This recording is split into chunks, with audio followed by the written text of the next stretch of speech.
This exercise is the plank band row. If you're going to want to attach a small band to a solid low anchor point, we're going to be in a plank on the forearms.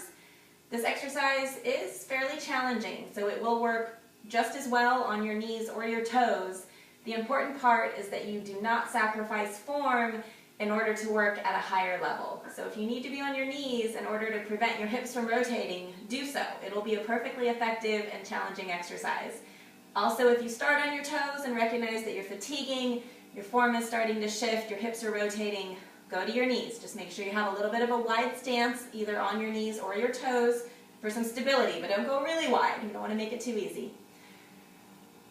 So again, attaching that band to a low anchor point. The amount of tension you have in the band, so the amount of stretch in that band, will determine also the intensity of the resistance you're pulling, as will the size of the band. When the arm is extended, when it's straight, there should still be a little tension in the band, so that will determine how far back you should be from your anchor point.